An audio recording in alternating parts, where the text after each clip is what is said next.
So, oh, I brought it today. I just don't know why because the challenge is I wrote.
We already did that. So, oh. I would say Oh, thank you. That's better. Tell, but I think we like. on and live. And I'm on a live, okay. Good morning, everybody. Can I call the meeting to order? Good morning. We could all please rise together for the Pledge of Allegiance. I pledge allegiance to the flag of the United States of America and to the republic which stands one nation under God, indivisible, with liberty and justice for all. If the clerk would please call the roll. Bagley, Here. Ms. Bailey, present, Ms. Blomkey, She was gonna be on Ms. Franklin, She's still on mute. Yes. Ms. Blomkey, Here. Ms. Franklin, Ms. Young, Dr. Young. Here. Mr. Gordy. Here. Ms. Hayes. Here. Here. Mr. Karantonis. Present. Mr. McLaughlin. Ms. Mensing. Here. Mr. Smith. Mr. Stewart. Here. Mr. Walkinshaw. Here. And Madam Vice Chair, we have a quorum. All right, there being a quorum physically present, do I have a motion and a second to allow Chair Baumke to participate electronically? So moved. Second. Can I have a voice vote on that? All in favor? Aye. Any opposed? Any abstentions? All right, the motion passes unanimously. I also just want to acknowledge that Ms. Gary is here as well, though not as a voting member for Stafford today. Ms. Young will be the voting Stafford member, but I did just want to acknowledge Ms. Gary's presence and participation. Safety moment, Rich. Absolutely. Hey, good morning, everybody. Just real quick, we'll just go around, make some assignments. I'll start with by raise of hands, AED CPR CPR, first aid qualified in the room? Okay, great. Look at that. We got a lot of folks here. Chris Henry, if you'll take primary 911 for us. Dallas Richards in the back. If you could be the runner, appreciate that. If Anaya, I'll stand up. If you'll take backup 911 for us. In the event that we do need AED, CPR, we had a show of good hands back there. Nick, did you raise your hand? You did. That's awesome. We're going to give you primary, and Joe will back you up out there. Again, primary evacuation routes, both primary and secondary are clear. Walk the space earlier. We'll use through the double wooden doors to the stairwell. Don't take the elevator. We'll walk down the stairwell. We'll go out the front of the building there and muster somewhere in the circle if that's a safe distance to go. With a crowd this size, I'm just going to ask everybody if you'll account for yourself and the person to your right. When we evacuate, that'll be great. And then we'll work on a muster sheet and stuff like that. So, and then just finally, just from a safety standpoint, yes, it's that time of year. As I mentioned in one of my previous safety moments, as we shift from hot weather to cool weather, we're utilizing more heat, all that type of stuff. Let's not let our guard down. Let's just ensure that not only that, that those, your HVAC units and all that stuff are well serviced, but again, I emphasize, have a plan. Have a plan with the folks in your house. Have a plan with everybody, particularly if you have kids. In the event that you need to evacuate your house or something's going on, smoke alarm goes off or something like that, particularly with your kids, have a plan. The last thing you want your kids to do and stuff is panic. If they have a plan, if you've talked about it around the dinner table and stuff, they'll know what to do. So that's my safety moment, Madam Chair. Thank you, sir. We'll move on to approval of the agenda. Madam Vice Chair, may I ask that when we vote that you specifically ask Chair Bomke what her vote is? Sure. Thank you. Yeah. Okay, so has everybody had a chance to review the agenda, and could I have a motion for approval of the agenda? Moved. Second. All right, I have a motion and a second. Any further discussion? Yes, ma'am. Vice Chair, just for the record, that I would approve this. I would vote this. Thank you. We have a motion and a second. Without any further discussion, Ms. Bomke, how do you vote? Yes. And for all those in the room, all those in favor? Aye. Any opposed? Any abstentions? All right, the agenda is approved unanimously. We'll move on to approval of the minutes from the November 15th, 2024 VRE Operations Board meeting. Does anyone have any corrections or amendments to the minutes? No. I take a motion to approve the Operations Board minutes from November 15th. Second. All right, we have a motion and a second. Any discussion? Vice Chair. Yes, ma'am. And Ms. Bomke, how do you vote on the motion? I will abstain. I was not present. Thank you. All right, for all those in the room, all those in favor, please say aye. Aye. Any opposed? Any abstent? Thank you. Okay, so that's Mr. Gordy and Dr. Young abstaining. All right, so that motion to approve the minutes is approved with 3 abstentions. And that brings us to the vice chair comments. Yes? Yes. All right. Welcome, everybody, to our final meeting of the year. Thank you so much for being here. We know how many of you were able. I was able to attend the NBTC PRTC VRE. That covers a lot of the alphabet. Legislative Forum last Friday. It was a great event. It was a lot bigger, actually, I think. Maybe it keeps getting bigger. But there was 2 great panels and a really great conversation from transit leaders. Rich spoke on behalf of VRE, joined by WMATA. Dr. Schneider was there as well, and our own Josh Baker from DASH was there to talk about sort of their respective industries. And then we had elected officials talking about the work they're doing, trying to craft some dedicated funding for transit moving forward and the progress. Yeah, Senator Lucas kicked us off and sounds like, she's on board trying to solve this problem. So we're excited about what this General Assembly session will bring in terms of dedicated, sustainable funding for transit in the region. Beyond that, if I forget at the end, want to wish everybody a happy holidays, both in the room and watching at home. And always be safe. That's what I've learned from VRE. Always be safe this season. Moving on, we'll go to the Chief Executive Officer's report. Thank you, Madam Vice Chair. Just stepped through some topics here. Wanted to report out on the safety topic earlier this week on Monday. With the cooperation of the City of Manassas Fire Department, we did have our, what we refer to as our full-scale drill, emergency response drill. This, we simulated a upright derailment of one of our trains. We had about 13 casualties. And I just, so it was again, by regulation, every 2 years, we have to do this, but we do versions of these types of exercises and training, as you know, consistently throughout the year. Just, again, a shout out to the City of Manassas. Big shout out to our system safety and security manager, Charlotte, who's not here, but I'm sure she's watching. Takes a lot to coordinate these events, get everybody in there. Big shout out to our partners at Keolis, providing the crews, onboard trading crews, the mechanical crews.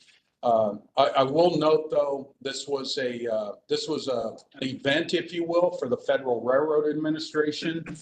They had well over a dozen of their folks from headquarters to different locations here on the East Coast. So it was a good opportunity to showcase our collaborative effort. Again, this is something that we want to continue doing, never have to do. So just wanted to point that out. Getting on to just some metrics here. On-time performance creeped up 80% system-wide.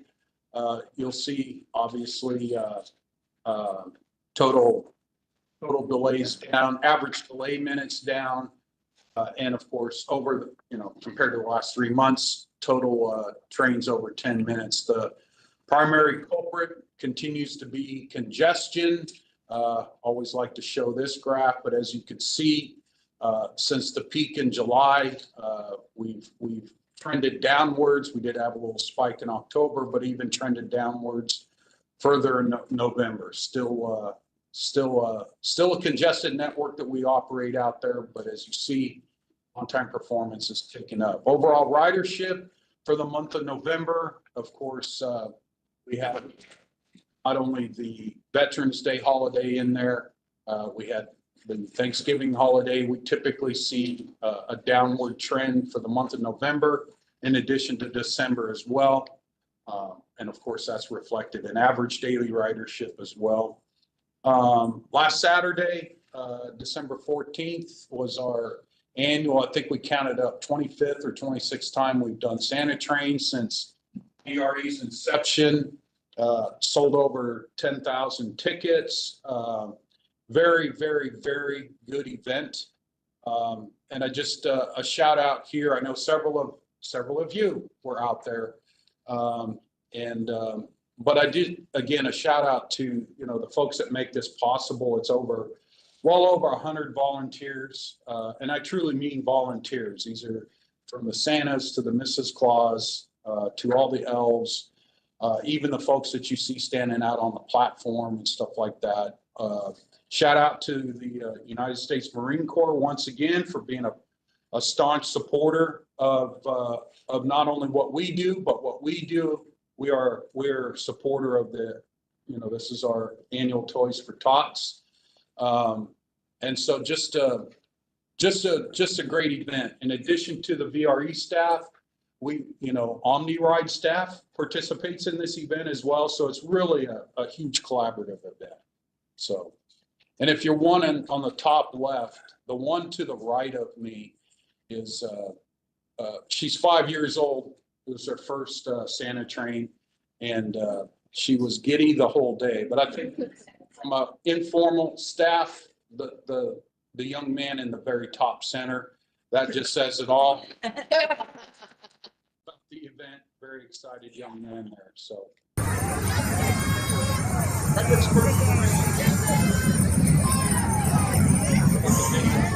Second.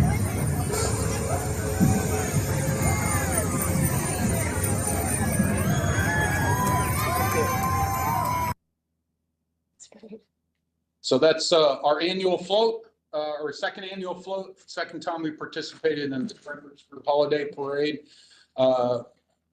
Once again, none of this can happen without, our staff volunteering and other collaborative, other partners, if you will, to make this happen. I'm going to remain biased. I believe this float was the best. I think Mike's golf carts or whatever, apparently they were good too, but There were a couple that was. this was the best float out there. I have made an informal commitment to try our to try ourselves out at the Spotsylvania event next year. So look forward to that. We would much appreciate that. Okay. Like in Nokesville too, so. Yeah. And then lastly, Madam Vice Chair, I just want to introduce a new staff member, Mubashir Ahmed, right there, actually. Look at, put yourself up next to the picture. Mubashir joined us officially earlier this week as a system engineer in our information security and technology group. Very glad to have him on board. Brings a wealth of not just education, but skills and experience in the information security and technology field. I will say though, his first day walked in on Tuesday, and that was our annual potluck day. So his first assignment was to eat all day. And he handled that like a professional. So, and he's been coming back every day since then. So just wanted to welcome Mubashir to our team, to our family, and look forward to the years ahead. So that's my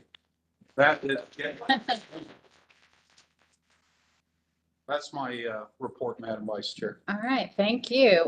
We will move on to VRE Railway Express Riders public comment. VRE accepts public comment both in person and electronically via the VRE website.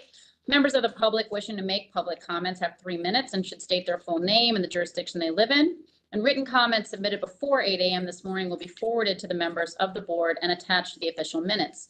Do we have any members of the public here who would like to address the board? We do. Good morning, sir. If you could introduce yourself. Hi, good morning. My name's Jay, and I'm here on behalf of JBG Smith, the National Landing Business Improvement District, and the People Before Cars Coalition to support agenda item 9C regarding design services for the Crystal City Station. The Crystal City Station is critical to the future of National Landing. In addition to serving as an improved gateway for the thousands of VRE riders who travel to National Landing every day, the project is the nucleus of a larger transportation hub that will include a new Amtrak platform and passenger facility, pedestrian bridge to National Airport, and the planned extension of MARC commuter trains from Maryland. Taken together, this project represents the most ambitious new multimodal facility in the country that will transform the economic and mobility landscape of Northern Virginia. Given the station's importance to the neighborhood and its overlap with adjacent projects, we encourage VRE to use this new phase as an opportunity to provide the public and agency stakeholders with clear guidance on the timing for final design, procurement, and construction so that all parties can plan accordingly. We commend VRE for advancing this important project and look forward to continuing our coordination to make sure this project comes to fruition as soon as possible. Thank you. Thank you, sir. Appreciate the comment. Any other members of the public? All right, Madam Clerk, do we have any other comments to submit to the record? We had 2 electronically submitted, and those were forwarded to board members this morning. All right, thank you. Everybody received those items. Thank you. Madam Chair, Yes, ma'am. just a question on the one from Spotsylvania County.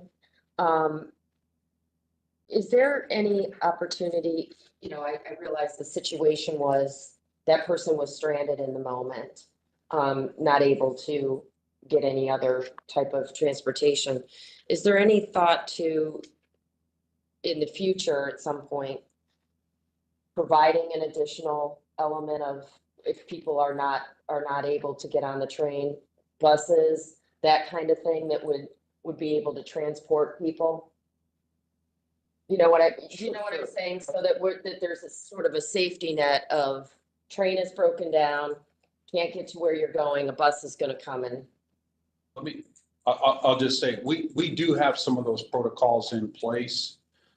Currently, primarily, where it works, I'll just say best for all concerned is primarily on the return trips, the southbound trips. We do use bus bridges. We are able to reach out to partners like, OmniRide, Fairfax Connector and stuff like that. I guess unfortunately, that's at the same time where their peak service is out there as well. So it's sometimes a matter of timing, et cetera. I'll be honest with you, I haven't read the comments, so let me look at it a little bit deeper, and then, of course, our staff will take that. We are a continuous improvement organization, so we take those as an opportunity. Because I'm concerned that, her situation was, she missed her sister's funeral because she couldn't get on, the train wasn't operating. But what happened with those other people? That's my concern. Chairman, Yes, ma'am. one of the questions I had this morning was literally about the safety net for people. But I think that there's something in place. So for example, when people slog up north and they get stranded in the evening, there's funding available for them to be able to get home. I don't know how much that funding is. And I was trying to figure out if that's something that stretches across our state between Washington and Virginia. So I don't know how much money is in that federal pot that could be used to for individuals going, not only coming home. Just specifically to that, yeah, there's a guaranteed ride home program throughout the region, and that our customers, or actually anybody, can sign up for. And then I think there's some limitations on that or whatever, but there is a program out there. I don't know. I put Chris on the spot. I'm not sure if it's available northbound.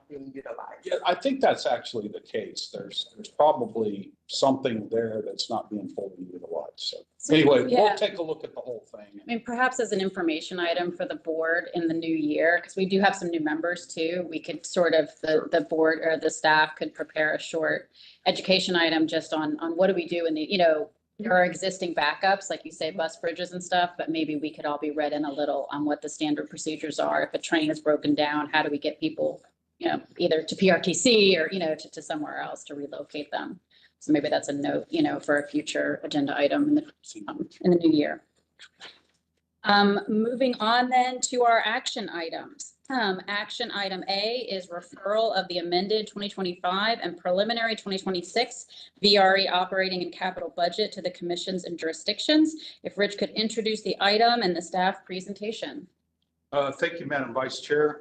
Actually, I think we're going to just dive into the meat of this. Of course, this is all I'll say is that there's a recommendation, and the recommendation is for this board to adopt and refer to the commissions, both PRTC and MVTC, which this matter will be taken up during the month of January at their respective meetings. So with this, Mark Schofield, our Chief Financial Officer, and the rest of the team is here. So I'll let Mark go ahead and start off. He's got a few slides to run through, and we'll go from there. Thank you, Rich. Thank you, Madam Vice Chair. Good morning, board members. Before I start, I want to express my appreciation to Alex Buchanan. He's the operating budget manager for VRE. He's been doing the Lord's work over the last couple of months, putting the budget together, giving a lot of assistance to Rich and me. So thank you. We're going to flip it up a little bit today versus how we normally do it. I'm going to start with the capital program, talk a little bit about that, then move into the operating expenses. And then at the end, we'll talk about the operating revenues. I am reliably informed that may be where some of the discussion is going to be. So we'll try to leave that towards the end. I think also this presentation, I think, really emphasizes kind of the twin opportunities that we have as VRE in terms of capital versus the operations. We really have a very strong relationship with the FTA, VRE, and DRPT at the state level, NVTA, the commuter choice programs, and all of us are really rowing in that same direction towards expanding passenger rail in the Commonwealth and really turning VRE into a truly regional railroad. And this CIP reflects this long-term vision. On the operating side of things, we are facing, slower ridership recovery than we want. And so it's a question of how do we manage through these next couple of years? How do we market VRE to people who maybe don't know about us? And how do we put the trains sort of at the times and the locations that people want? So that's what we're trying to do here with the operating budget. So, this is our 6-year, 2026 to 2031 capital improvement program. This is what we are looking to expend over the next 6 years, approximately $1.4 billion, just a little bit below that. These are the major program areas that we have in the CIP. Right at the top, as it should be, the equipment asset management and the facilities asset management program, almost $100 million. And then down through the IT, station facilities, rolling stock, parking. Tracking structures is kind of a new one. We did not have that in the CIP last year. As we've talked about, we have a out-year program to construct crossovers now on both of the lines to improve our operational flexibility. We also have split apart what was previously one project, the Broad Run expansion. So now we have the Broad Run expansion, and we have what we're calling the VRE lead track, which was we previously called the Manassas third track. So that's in that track structures category, maintenance and storage, and then another new category this year, property acquisition. Normally within a given project, the costs of property acquisition are rolled up in the project, but this is the Manassas line property acquisition that we've been talking about over the past few months. So a very exciting program coming over the next couple of years.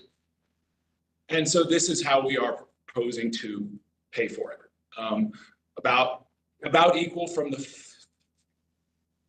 federal government and the state.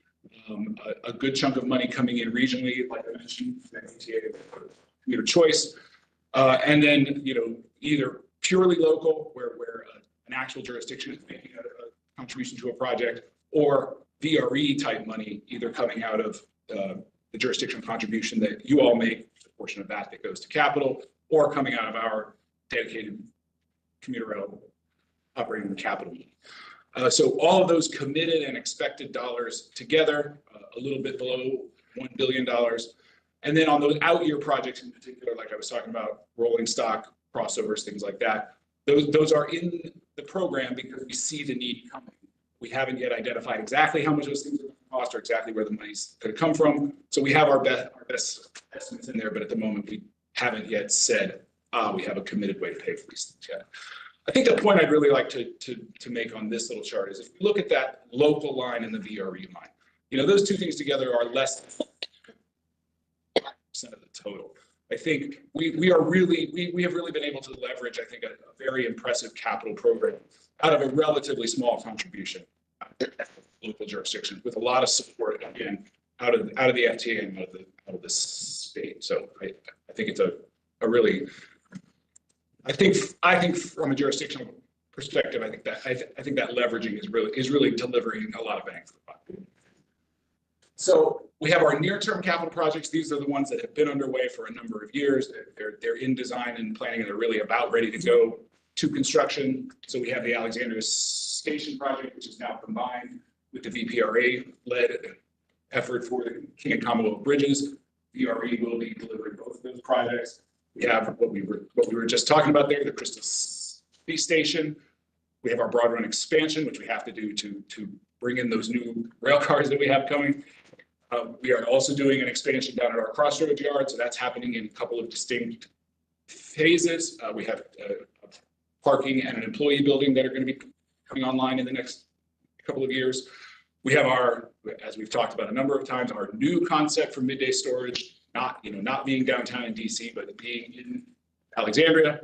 And then another big station improvement project there at Franconia Springfield, which is integrated and coordinated with the broader TRB projects. So, all of those things right there on that page are close to $500 million. That doesn't even include the Manassas Park parking garage and the rail cars, which are already well underway. That's another $100 million. A lot of really big, exciting projects in the program. And then, as I mentioned, we have these out year projects again, where we've identified a need, but we're not quite at the point of actually delivering it. We have the crossovers, we have both expansion locomotives and coaches. We're going to need to be able to deliver that expanded level of service once the Long Bridge opens. We have those future expansion plans down at our Crossroads yard.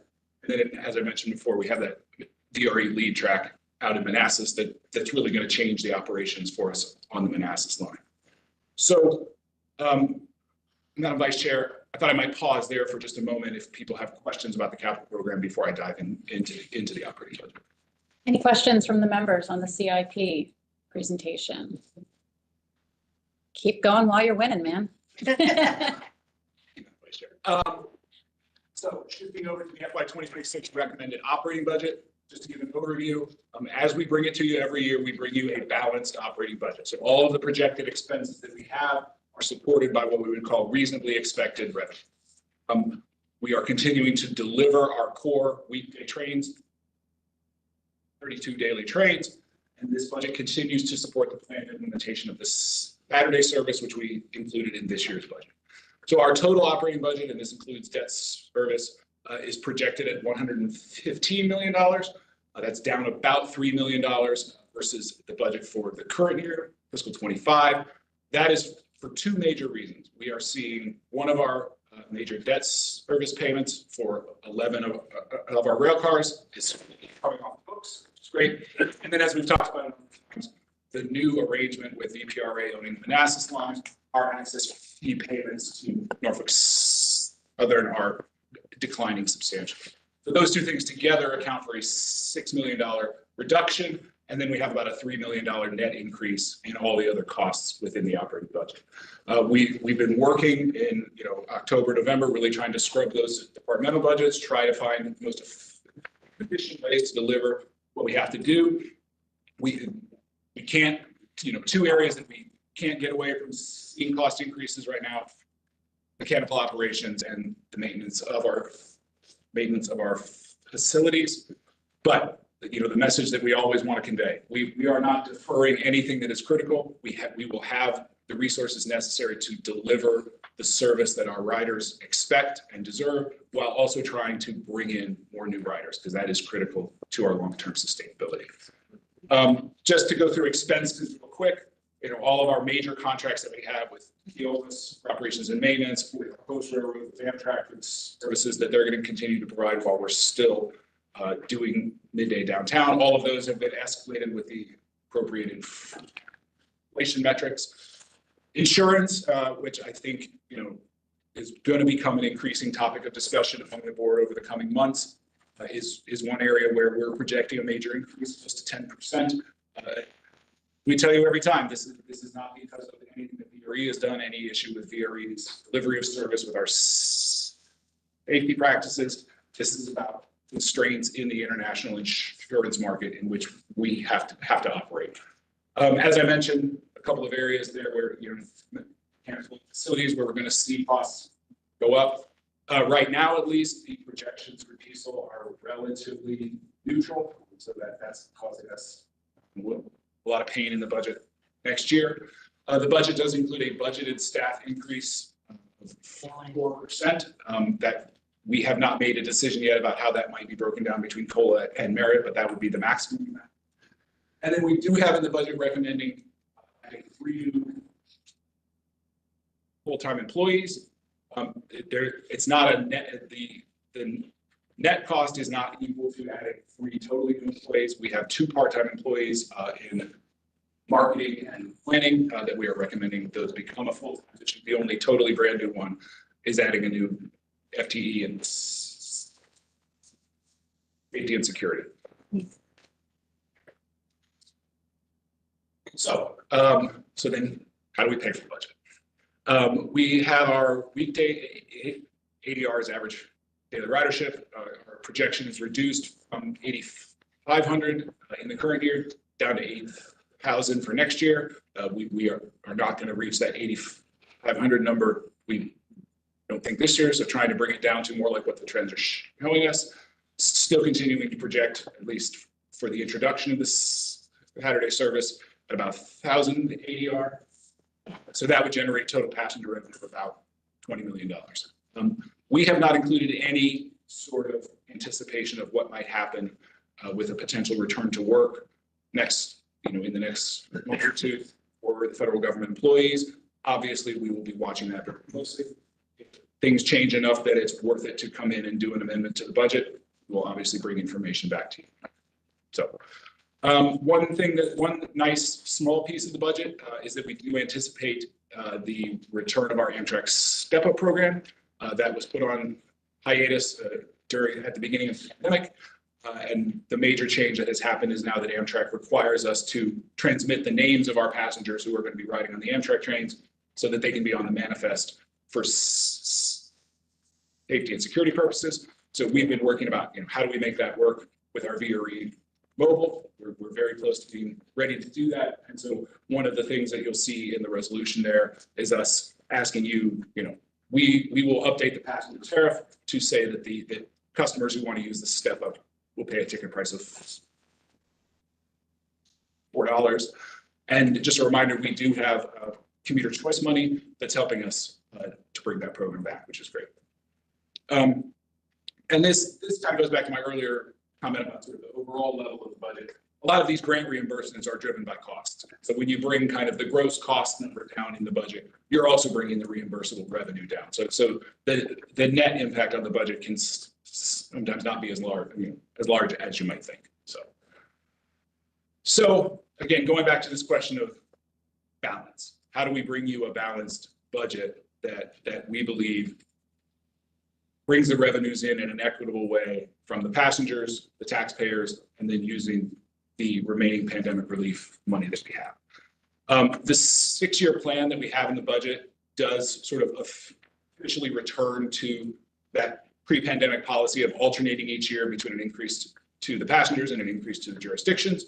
Again, I think when possible, I do think that's a good policy for VRE to try to follow. The recommended budget that we're bringing you right now has no increase to passenger fares, has an 8% increase in the jurisdictional contribution. And I just wanted to talk about what staff perspective, sort of how we landed on that balance. I think as much as we can, I think we do need to try to extend, that runway of the pandemic money.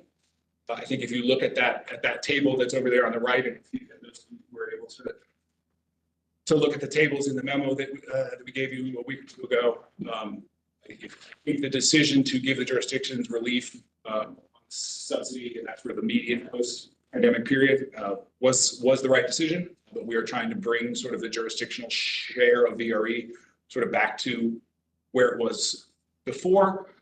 And then I just, I know you all know this, but I would just remind you again, sort of that the cost of VRE doesn't really vary with how many people we carry. We need to put out the level of service that we need to put out, and then just the more riders that we get, the better. And really, one of the numbers that we often look at, and rightly so, is kind of, the subsidy. I'm sorry about that.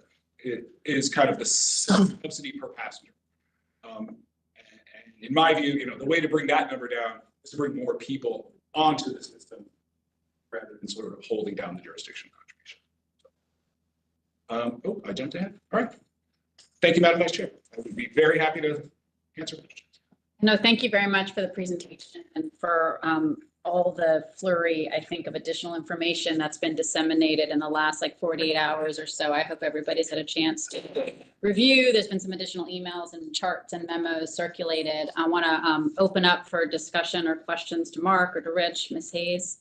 So not really any question because we had a conversation offline. But, my concern here is on the jurisdictional subsidy. We have funds with our pandemic relief that is providing us a runway, but you're asking for an 8% increase. And, you know, in our jurisdiction, you know, we have many needs as far as transportation goes, that we could use some of that money to alleviate issues that our other citizens, other than the riders of VRE, are experiencing. And this is a hard sell for my board, to be honest with you. They are not seeing the value of an 8% increase when we could be doing, you know, supplementing our other transportation needs that would have an impact locally. So you know, we have the runway. I understand the theory of the runway. I get it. But, you know, we've been patiently waiting for, and I don't mean to be, I'm trying not to be rude. I'm trying to, but I want to be honest with the way I feel about this. We have done multiple things to try and get ridership up. Ridership has come up, but not at the trajectory that we want it to come up. At what point are we going to take a hard look at this? And I think we need to be fair to the jurisdictions, and we need to be fair to the people that may not be VRE riders, that are driving or taking bus systems or that sort of thing. And I think that 8% is way over what we should be paying at this juncture. So, you know, I don't know how my colleagues feel about this, but, you know, citizens look at this and they're like, you know, what are you doing on a local level in other venues? This is heavily weighted on the VRE side. I don't think it's appropriate. I think Supervisor Bonke has her hand up, Madam Chair. Sure, Ms. Bomke? We can't hear. You're very, very faint. Let's try again. All right, is that better? Getting there. Can you go a little louder? Okay, how's that? Can everybody hear her? A little more, a little more. A little more if possible. Yeah, Molly? Okay, how's that? Is that That's better. Yeah. Okay. I just wanted to say a few things as we get into this discussion. I've had a great, robust conversation with Mark on Monday of this week. And, you know, I just want to start off by saying, you know, I'm very much in favor of people riding VRE and keeping our riders off the I-95. I'm very excited about the Saturday service. And I have a few questions. In looking at the Saturday service, I'd like to know if that is planning for implementation in July of this year, or, you know, what are we, those 1,000 average daily riders, when are we expecting that to roll out? And then I would like Mark to talk a little bit more, just for the benefit of everyone on the board, although many of you with NVTC are probably aware of the insurance issues worldwide, but I wanted him to talk a little bit about kind of the strategies of VRE moving forward, because that 10% increase a year is not sustainable. So he has some ideas with the FRIA that they're going to be looking at. And then, you know, I know that, you know, we did do an increase last year for the fare increase, but I'm definitely in favor of doing a fare increase this year. You know, I think that the fact that we are subsidizing a federal worker 92% of their transportation cost going north, I think that is significant. And I think that any increase in the fare increase with the federal workers is going to be negligible. You know, it is because 2/3 of our riders are federal workers. You know, it will have an impact on some of the, you know, the people that do not have the subsidy. And then I wanted to ask two questions regarding the memo. And Rich, thank you for sending out the memo last night. You probably saw my questions last night about I wanted to talk about the base chart and then also, if we can get into the nitty gritty of the CRISA money, we've got 70 million left there, and the American Rescue Plan money of 50 to 60 million. And the other day on the phone, Mark, you mentioned, and hopefully my numbers that I took down are accurate, that in 2025, we're going to be at 38 million because you're going to come back to us with an amendment for a couple million because our passenger volume hasn't been there. And then in 2026, you're looking at a $32 million dip into the rescue plan money and maybe part of CRISA. And then in 2027, 30 million. So I'd like for you to lay that out for everybody, if you will. And then back to Rich's memo, Rich, you indicated in there it would be with a 4% merit and COLA, it would be $11 million. That seemed a little high to me. And then when you brought it down to 3%, it was 99,000.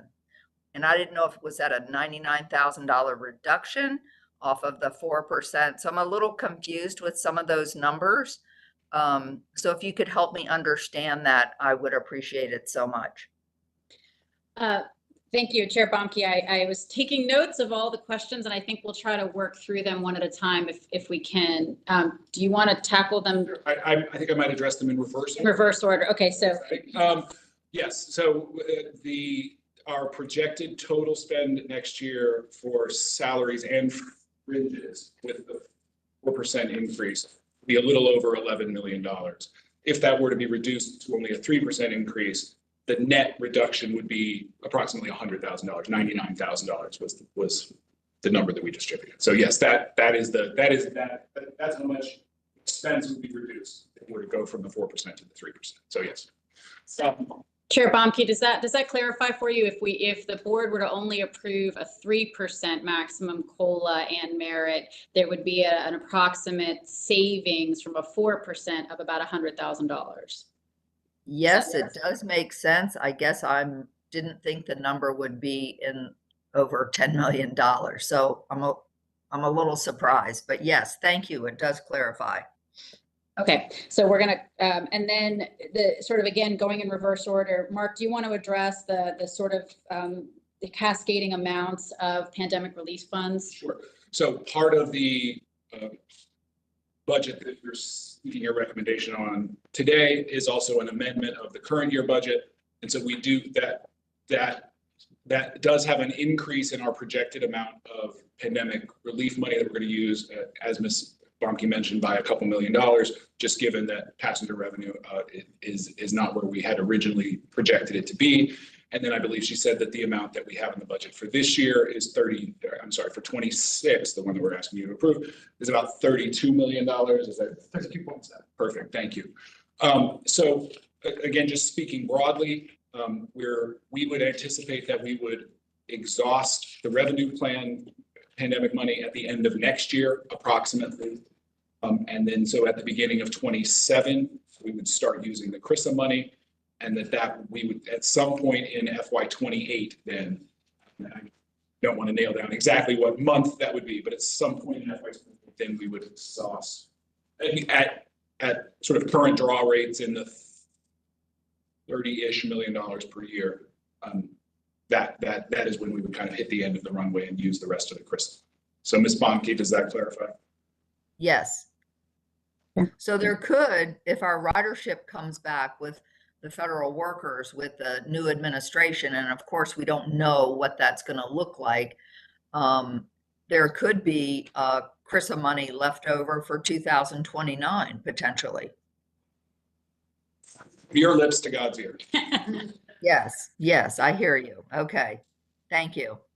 Okay, and I'm going to take things kind of out of order because the Ms. Bomke, your question about fair increase, I think is probably something for a larger conversation. So what I thought out of the list, could we speak to the insurance strategies item? Sure, and I think it might be useful for myself and Joe and Steve maybe to come back early next year and give you a more robust discussion of that because I think it is important. But just to give you the thumbnail, during the sort of teens, we were paying in the neighborhood of $3 to $4 million a year in a sort of total liability premiums. The insurance market was very stable, and that was a pretty sustainable position for us to be in.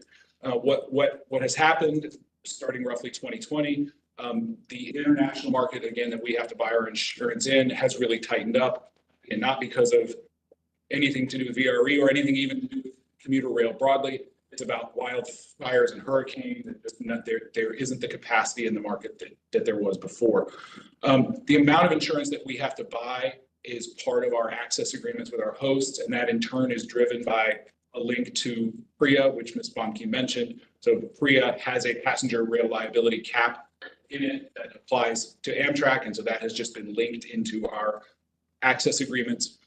That number by regulation increases every 5 years.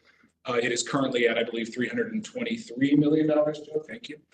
And is projected when it increases here soon to go up to close to $400 million, maybe a little bit below that. So again, as things currently stand, we and other commuter railroads who have these same kinds of arrangements are going to have to go out into the market and purchase, in a tight market, then have to purchase even more.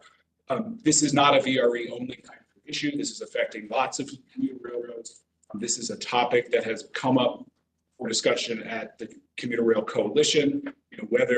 Are there ways that we could sort of band together to do, to have our own pool? Should we look at doing more self-insurance at kind of the lower levels of the insurance tower? There are a lot of different things that we might do and that I think we are likely to do sort of in conjunction with other commuter railroads, not so much just us kind of acting on our own. So does that, Ms. Bomke, was that? Yes, thank you very much for that, Mark. Sure. And before we should move on, Ms. Dr. Young, do you have a question on sort of the insurance point? Not on the insurance, but something that Supervisor Bomke mentioned earlier. Sure, just in the interest of sort of, because I think this is an item that we're not going to tinker with in this year's budget. So if any other comments about the insurance piece? Okay, Mr. Gordy. I want to go back to the previous, talking about the ramp down of spending on with federal funds. So if we're getting to 2028 and, we're spending $30 million in 2027, I'm anticipating that we're going to have to anticipate a $30 million gap, either coming from the subsidies or from ridership from fares. Is that what we're sort of anticipating, trying to figure out how to solve a $30 million gap in that range in 2028, 2029 timeframe? I would say that's part of what we are trying to solve as a part of the SJ's effort and the DMV moves effort. Not just how do we get to a sustainable position for VRE and for all, and for WMATA and for the local bus operators, but we don't want to just go in with a number that says, hey, we need 30 million, and that'll get us back to sort of where we were. We need to have money that's available also to add all this great service that we want to add once the long bridge is in place. So it's kind of a additive task for us. But you're right, that is what's kind of looming out there. Yeah. I think, and Bob, you could, last year with PR or with this year's budget for PRTC, I think we somewhat experienced a little bit of this, not on that level of scale, but where expected revenues didn't materialize to the rate that we thought they would, and there was some sticker shock to the subsidy. So whatever we can do to try to manage that over the next 4 years, I think is absolutely critical. So that when the discussion that we're having today is over an 8% increase. Imagine if it's an 80% increase. So I think that's something that we've got to really start thinking about today and trying to develop that. While you're looking at a glide path off federal funds, we've got to figure out a glide path to fix that over the next 4 years. Dr. Young. Yes, thank you, Madam Chair. So I think, as you know, I'm an alternate before, and so today I had to like ramp up. And so my questions are amateur in nature, forgive me for that. But I thought I heard something about mentioning 4 to 3, and that it's 100 million, the difference. Is it 100 million or 99 million? It's roughly 99,000, 99,000, I thought, yeah, not 100, right? not 100 million. Okay, all right. And so that federal worker subsidy, that 92%, how much is being, so the balance is we're trying to get that local to add to this 92%, correct? So the 92% that I think Ms. Bonke is referring to is essentially what the federal transit benefit that the individual worker gets. Mhm. How much of a VRE ticket does it cover? So we want to add to that, the funding coming from local. So I don't quite follow your question. I want to answer it, or I want the staff to answer it, but Okay, I think I know the answer to that, and I think Laurie mentioned it in terms of the funding itself. Our ridership has decreased. I would like to know what data there was given to us. I don't know, I don't have it. The reason why it went down. why our ridership went down? Yes, Stafford especially, because I'm hearing that it went down, but yet we have to put in, additional funding. So how does that work?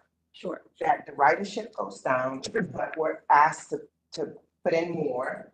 And I would like to know what data was shown as the reason for the ridership, because I'm hearing that you're saying it's gonna go up.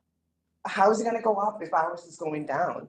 Like, what forecast back when said that it's gonna go up and now it's going down? So I'm concerned that. So two separate things. The jurisdictional subsidy is based on the cost of service. It's not tied to ridership. So what it costs to run the trains is based on service. And so jurisdictional subsidy is in part calculated by a formula, in part based on ridership. But the cost of the service, whether the train is full or not, the train costs what the train costs. And so that's how you could see a decrease in ridership, but the train costs what it costs. And right now, the train costs a little more because gas is more expensive and union contracts require, increased salaries for workers. As to the specifics of the measurement of Stafford's particular riders, I'd let Mark sort of, if you don't mind, just reviewing sort of how the survey works and how the master agreement is calculated. So before he does, Sure. going back on what you're saying in Yeah. terms of, it still costs that much.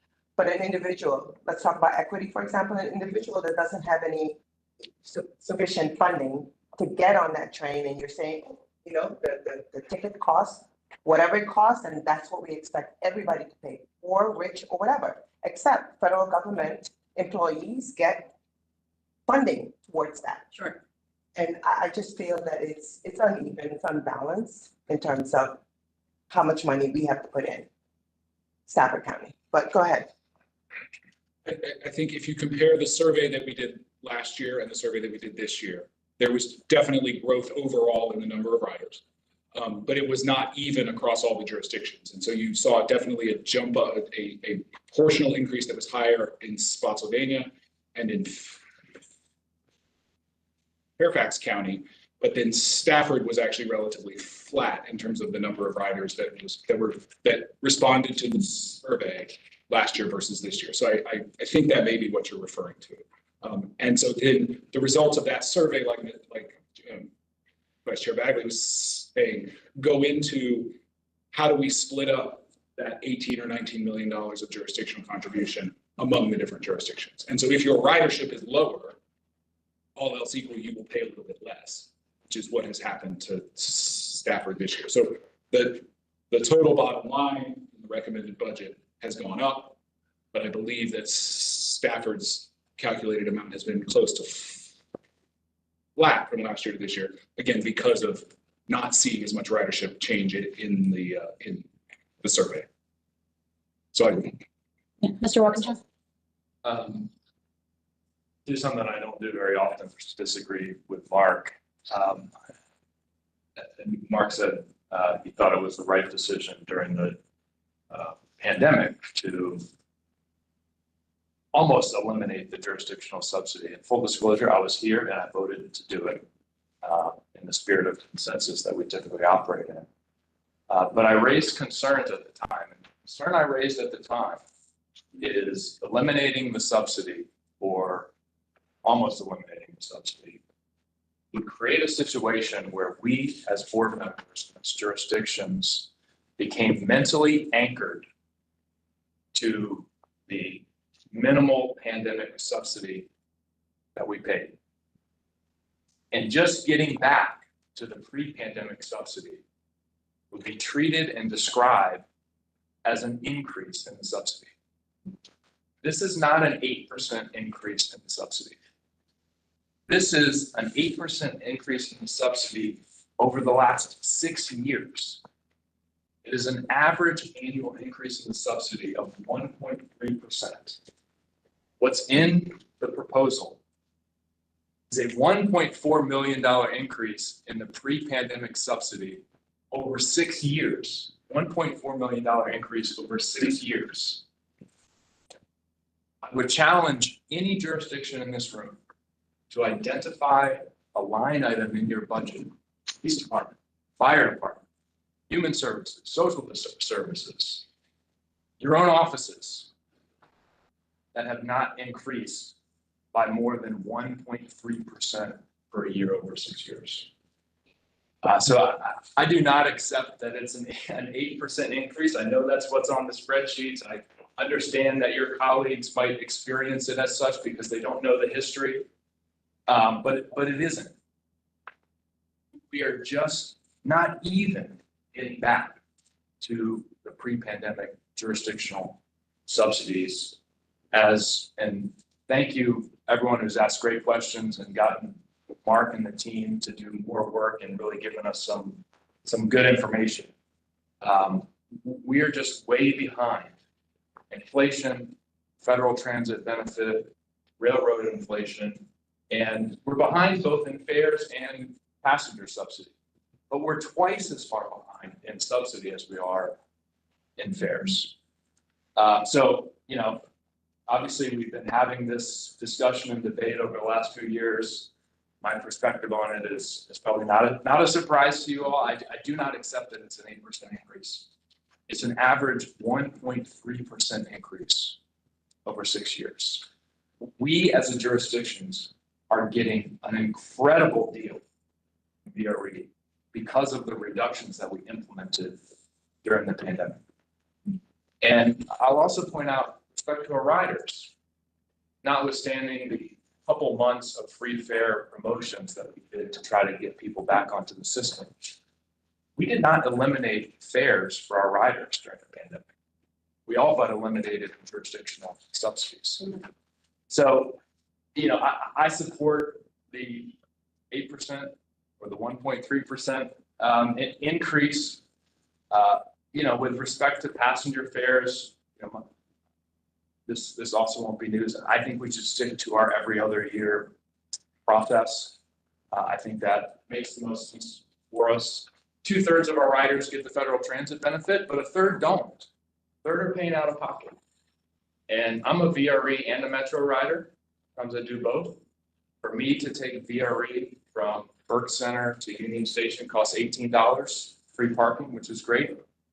Metro is exactly the same. It's a $13 fare, $13, $14 fare, and $5 parking. We are in competition for riders with Metro and other systems, and we're in competition with people's cars. So for those people who are not federal employees, and all of us represent a lot more federal contractors than we do employees, including federal contractors who are working on site. They're making a decision whether to get on VRE based on fares. So I support the proposal that we have from staff. I will absolutely support another fare increase next year on our normal schedule, perhaps higher than the 5% that we did last year in light of increases in cost, increases of inflation. But I just urge everyone, please do not fixate on the 8%, because it's not an accurate representation of where we are. Mr. Karantonis and then Ms. Hayes. Thank you, Madam Chair. I align myself with Mr. Walkinshaw comments, and I have to say I wasn't here when this decision was made. Bristol was here when the decision was made, and when she came back, we had a long discussion about why are we agreeing to that? Because the our fiscal situation was not suffering under the pandemic. Our constituents' fiscal situation was suffering under the pandemic. So the point was to help them, not to help us, right? So and we didn't cut the subsidy that we gave to our local bus transit system, etc. So it was some great fiscal inconsistency in how we dealt with that, but we did that. There is a critical part that I always remember when I talk with Rich and Mark on these things, that 80% is fixed costs. Whether it is one train that goes through the station or 13 trains that go through the station, it's the system needs to be maintained. It's 80% of the costs. This is what we are focused on, to not only to maintain the service, but to maintain the ability of VRE to provide better service. That's the investment here. And we have that now. We have this, live discussion about all our transportation systems. This is critical investment. In addition to what James said, for me, it's absolutely. I'm not satisfied with the, very slow rise in ridership. This is also for us difficult to justify. We have to find, and I see that, the only lesson that I learned recently, especially from the WMATA performance, is that maintaining and improving the level of service is the only pathway to increase the ridership significantly. The contractors, the new riders, the fact that we delayed the Saturday service is a problem. I mean, we need to get back there, but in order to be able to invest or to recover, to be back to where we were in supporting the VRE, and then try to see how VRE performs under good conditions. We have seen in the WMATA case that it actually works. It actually works. We get back the ridership. We get back the services. The number one determinant, reliability of service. That was one of the biggest issues, the on-time performance, etc., which we know it's not under the control of the area for the most part. Reliability of service, frequency, and quality of service are the most important determinants. We need to get through this valley on these to get back our ridership. I have to say, I mean, from Arlington is the top of the system, northbound, but still, I would love to see somebody who is in Arlington, jump in VRE to go to Union Station, but still $5, which is, in this case, far more expensive than going through Metro Lane. So we would have a case to reduce there. And on fares, I would say we have probably a very good opportunity to get a lot of riders right now back to the system, but we have to have a system that really performs and produces a service that is really attractive to them. So maybe we stick with the majority of that for a longer period of time. So thank you for the discussion. That's a good discussion to have. Ms. Hayes and then Mr. Stork. So I appreciate what Supervisor Walkinshaw said in breaking it down by the years. The difference is, with fire and rescue and law enforcement and all those things, their usage ticked up and has continued to tick up, right? I think maybe I'm not explaining where my head is on this. We're going up. We're not going up to the point that we are. I understand the hard costs remain the same. My issue is that we're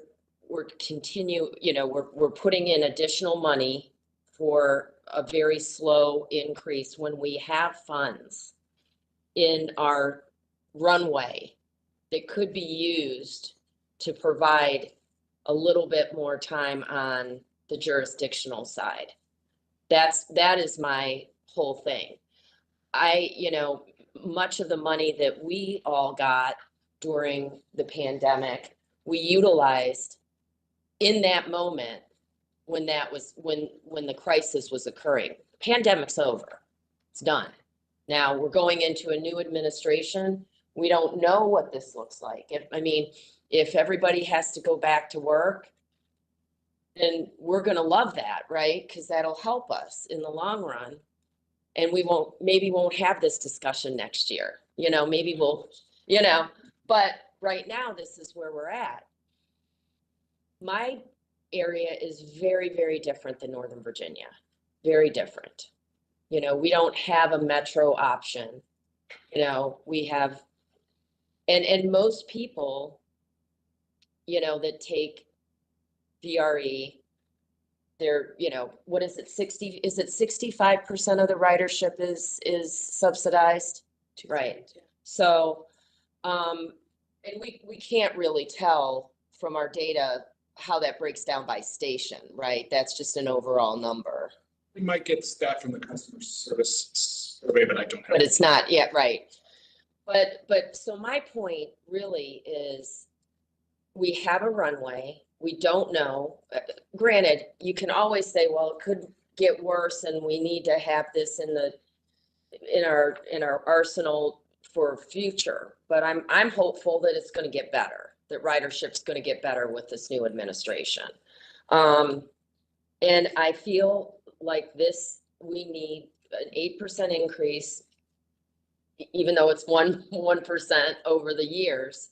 The ridership's not there.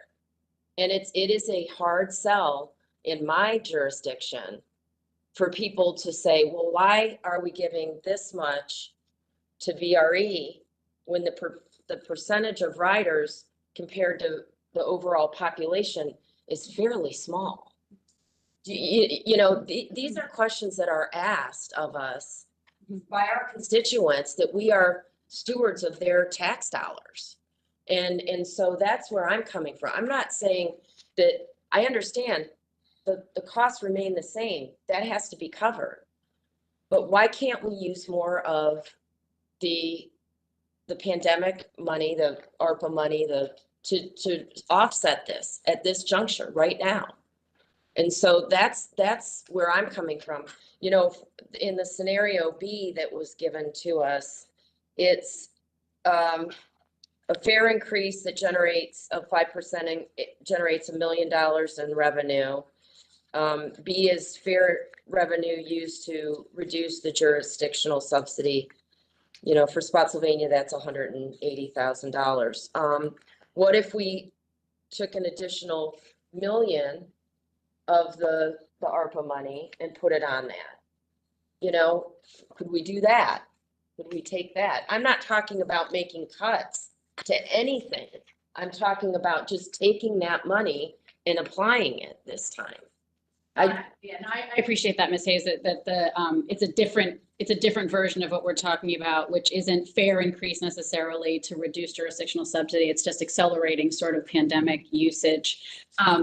I'm going to hand it. Mr. Stork was next, so I want to make sure we get to him. But I do want to throw out a statistic because we're kind of talking a lot about the riders and how many people are benefiting. But I want to use a line of VRE's, which is at its prime, VRE was reducing a lane of traffic on 95, was wholesale eliminating a lane of traffic. So even at 6,000 riders, those are 6,000 cars not on the road. Other people who are not using VRE benefits. So if where I live or where I'm going is not in the path of VRE and I've got to drive, all those other people who opt onto the train are benefiting me. So I appreciate, we do have to think about the number of riders, but I wanted to just put that in the ether as well, that for everybody who gets on the train, there are people not on the train that are benefiting. And to Takis's point about, and myself being on the northern end, we certainly feel it on our end. That's that many fewer cars not coming up the pipeline and ending up on our side streets, because they hop off at Eisenhower because they're stuck on 95. So this has, tertiary benefits down the line that are not limited to who is on the train, but everybody outside the trains that also, benefits from those riders. Mr. Stork. Okay, thank you. My comments are going to be associated with investment, and there's no doubt that VRE is an investment that's been made from within 30 years, and lots of folks put their elbows on the tables, maybe not these exact tables, but they put their elbows on the table for VRE, or we wouldn't be here today. And lots of subsidies have been generated and lots of commitments have been made. And we know the core of what we have, frankly, is fixed costs. So we know that that's the reality of our lives. And there's absolutely no doubt that the ridership increases are number one kind of focus and responsibility. And I really accept and agree with all that. Where I come to on the jurisdictional subsidies, though, and this was really fascinating for me to see this, is that jurisdictional subsidies on an inflation adjustment basis have not changed for 15 years. They've been flat. It's not even 8%. They've been flat for 15 years. I did math, at least what's here. When you go back to 2009, and the sheet that market provided, 17,275,500 was the 2009 year measure. And you go to today, what we're talking about 2026, 19,764,842. If you do the 14% inflation rate that's listed here, you get to 19,694,070. So you basically have, $100,000, less than $100,000 difference. And that's over 15 years. So I don't think I'm asking, and I don't think I'm arguing that we shouldn't expect people to do what they did 15 years ago, because I'm saying I think they should. In fact, if anything, it may go up. Not that I wanted to, but it may go up. So I think people should make the same commitment that our predecessors made 15 years ago about VRE, and at least agree to an increase in the subsidy, because frankly, this is what really worries me, is that there is a cliff. That cliff is hopefully not coming, but frankly, I don't see how it doesn't come in some way or another. You're talking about $30 million, and you're talking about over that time, VRE costs have doubled, essentially gone from about 43 million, I think it was, 44 million, to now we're talking about 93 million. The changes over that period of time, essentially doubling, and the subsidy staying the same during that same period of time, to me represents that we've got to be making a long-term commitment to VRE, because we know in 2029 and particularly 2029, I don't see a white knife. I don't see somebody who's going to say, here's $20 million or $30 million, or here's what's going to make it all even. We will see some ridership increase. I don't have any doubt about that. Will we see enough to get us there? I doubt it. So I keep coming back to the fact that I think jurisdictional subsidies have to go up, because we need to help people understand that this is a commitment that we made decades ago to this institution, this railroad. And this is, I disagree with at least some people. I think ridership costs should go up. I think it should be a fair increase. I think we should use some of that differential. If it's 5% that $1 million, we should use that to reduce the future cliff for VRE, because again, you look at where we're going in 26, 27, and then 28. It's not going to get prettier. There's some radical change in ridership, and because I think in the end we're still going to have tens of millions of dollars that we're going to have to find. And if we're now going back to jurisdictions and saying, okay, either you get VRE or you don't get VRE, it's going to cost you, 50% more than what you've been putting in. I think that's a whole nother difficult conversation. So I'd rather do it more incrementally now and hopefully reduce that cliff later. So that's my advocacy, is that I'm deeply committed to increasing subsidy. I'm very supportive of looking at a fair increase, because if you look at the history of fair increases, it's also a really interesting story. Yes, there have been some years, sometimes when we would have a fair increase one year, a subsidy increase going, but we had 4 years in a row that there was no fair increase. If you go back to 2011 and 2012, there's no fair increase in those 2 years. So there have been times when we haven't consistently done that. I think inflation, everything else warrants that. I realize the counter argument to that is one that I just made a few minutes ago, which is ridership increase is probably the most important thing we can do. I guess my perception is that a limited fare increase this year is not going to have that dramatic of an effect on ridership. So those are and that's where I'm at in my decision process, and that's how I intend to vote moving forward. Meg, I just want to acknowledge, I've seen your question, and we'll keep the conversation going. Mark, if I think you might be able to address this. Meg was inquiring how the master agreement addresses jurisdictional subsidy, and I guess how it's to be calculated. I don't know if that's something readily answerable. And then I wanted to, if there's no objection, I was going to let Ms. Gary speak next, and then Mr. Walkinshaw had another comment. Okay, all right. And Mark, is that something you? Yeah, I'll try to give you a small version. But, the master agreement tells us that we have to do a survey annually where we determine where riders live and then where they're getting on and getting off. And we take that information, because what you don't want to do is assume that all the riders getting on at Spotsylvania are Spotsylvania residents. They might be coming from Caroline County. They might be coming from all kinds of places. So you want to know exactly where people live. And then you take that data and you allocate the costs and the revenues of VRE's budget for that year.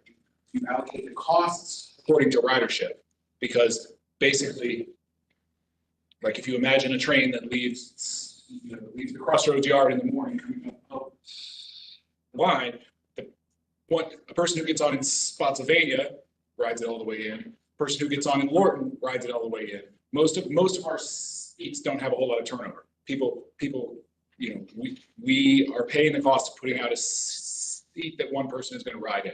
But that passenger from Pennsylvania is paying a lot more than that passenger who gets on in Lorton. So the calculation does take into account an estimate of how much passenger revenue those riders are paying, which is why. So the jurisdictions that are down in the south get more of the credit for the passenger revenue that helps to bring their jurisdictional contribution down again. I hope that was roughly clear. Okay, I'm gonna, I want to keep the conversation going, and I see, Meg, I do see your next question. Ms. Gary, if you would like to make your comment, then Mr. Walkinshaw and then Ms. Bailey, and then can you transcribe down just the question that Meg put in the chat and hand it to Mark? Okay, go ahead, Ms. Gary. That'd be great. Thank you. Going on for a bit. It's not very good information. So first of all, I just wanted to thank staff. I think that there's been excellent stewardship of resources. I looked at, is this 5%? That's the total local contribution? Are you looking at the capital? Okay. I'm looking at the capital. Sorry. Yeah, of course. That's total. That's obviously not broken down by each jurisdiction. Correct. And this is the amount of the jurisdictional contribution that we don't use in the operating amount that we would use to match to provide the local match that we have to provide for the grants. Perfect. So I just want clarification on that point before I make the statement, but I'm looking at just that even. First of all, the runway that we've had on the resources that we received, I haven't seen done as well anywhere else. And we needed it. We needed to use it on other things. So that's understandable. But because we have that, I think that's allowing us some flexibility to really achieve this overall vision of VRE and building it out as a more reliable and flexible service, which is what my constituents ask me. It's not necessarily how much money can you save, but what are you doing with my money? Sometimes it's how much money can you save, and we have to factor that in too. But they want to see more flexibility and use the service is the feedback that I get. But on that number, if you break that down, there's nowhere else I can take taxpayer monies and say, I'm going to put in 5% and I'm going to have almost 2,000% match from all these other funding sources. That's what that is. That is astronomical. That is incredible stewardship to me. And that's just for this portion, right? So I want to continue to just highlight that. I think that, again, a lot of good points were made, and looking at it from an investment standpoint, I mean, you're not going to get any kind of return on your taxpayers' dollars anywhere else like that I've seen. I mean, if we find that, please let me know, because I think this is an excellent service. I think that we should continue to work towards the vision of VRE. And once we're able to make these investments we've been talking about and having that third rail and having more flexibility, it's going to unlock a lot more ridership, which again is the key to really dealing with some of these funding issues as well. So I just wanted to make those statements, and also that I am not able to vote today, unfortunately, but still in support of not raising the fees this year. I think having that pattern of every other year makes sense, especially in a time where people are, if we're talking about making it equitable and the subsidies only go really towards those federal workers, then raising those fees right now would not be helpful to our constituents and the public, where everything else is so tight. And if we're arguing about the price of eggs, I don't think it's time for us to say, let's raise the fare when we don't necessarily need to, and we're already getting an excellent deal. That's just my perspective. Thank you. It was Mr. Walkinshaw and then Ms. Bailey, and Ms. Bomke, I do know you sort of want to wrap up here. Just a couple points. One, with respect to the incoming administration, yes, there's been statements made about requiring federal employees to return to the office. I'm highly skeptical of their ability to effectuate that. There also have been statements made about firing hundreds of thousands of federal employees and relocating federal agencies out of the region. I'm skeptical of their ability to effectuate that as well. I think the most likely outcome is not too much of anything happens with respect to either of those issues, which for us means probably continued slow and steady growth rather than any dramatic increase. I hope I'm wrong. It's one half of that equation. With respect to the runway, one thing I will just point out, we have this year, I think, Mark, is it $29 million of relief funds utilized in this proposal? For the coming year, already 2 million. Okay. And this year it's a little higher. Okay. If you look at the significant decrease cumulatively in the jurisdictional subsidies over the last 6 years, it comes out to more than $20 million. So we're all here very concerned about our runway, and the cliff is coming at us. We have hit the gas pedal on our way to that cliff by $20 million. So we have reduced our runway. By the time we get to the runway, it will probably be a year. We've reduced our runway by a year in the reductions we have made in the jurisdictional subsidies over the last 6 years. And I just think we need to own that and consider that as we move forward. So the runway is ending, and we have accelerated ourselves toward it. Maybe for good reason, maybe not, but that's been the effect of it. Now, Ms. Hayes, I'm not, from my perspective, you feel you need to go back to your colleagues with a reduction of the 8%. I'm not going to fight over whether it's $19 million or $19.7 million. If there's a compromise to be had there, as I have in the past, I've been open to it. But I just think we need to be very honest with ourselves about what we're doing if we don't get the subsidy back to its historical levels. Bailey. Well, most of what I was thinking, wanted to say has been said already, but I was here when we made this decision, and I remember, because when you came in, you asked these questions. I do remember that, and you agreed that we need to go slow and steady.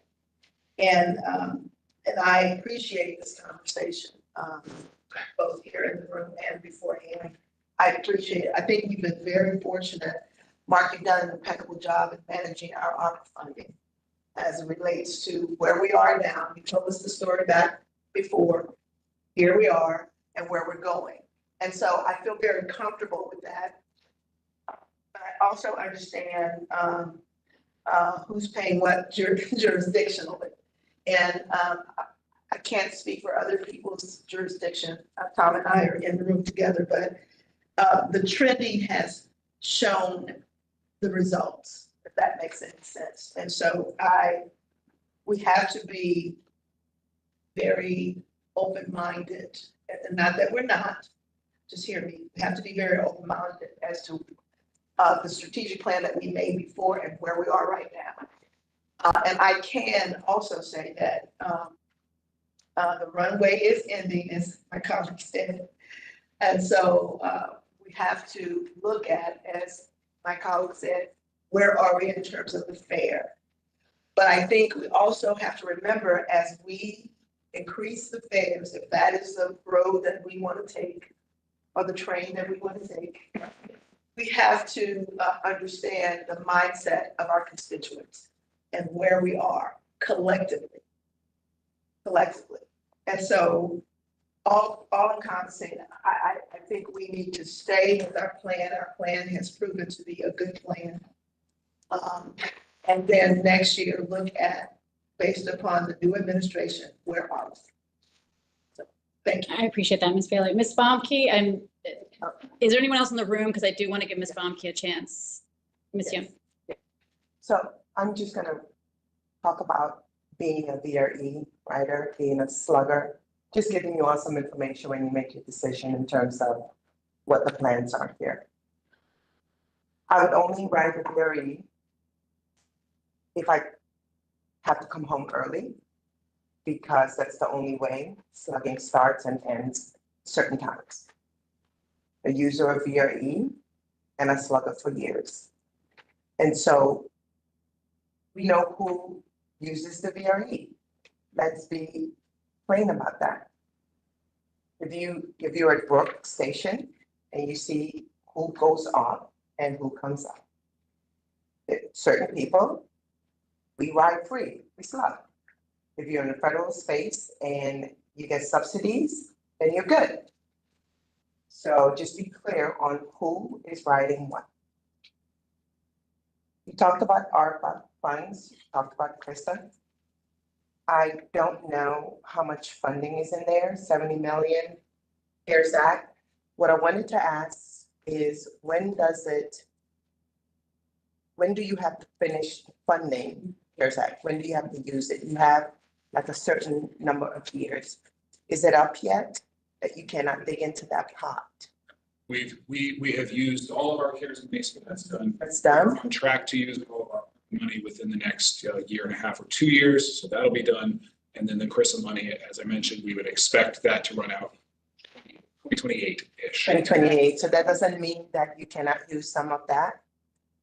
No. Within, We would, assuming, there have been discussions about things being clawed back and things like that. All of our money is in grants, assuming that it stays in those grants, we should be fine.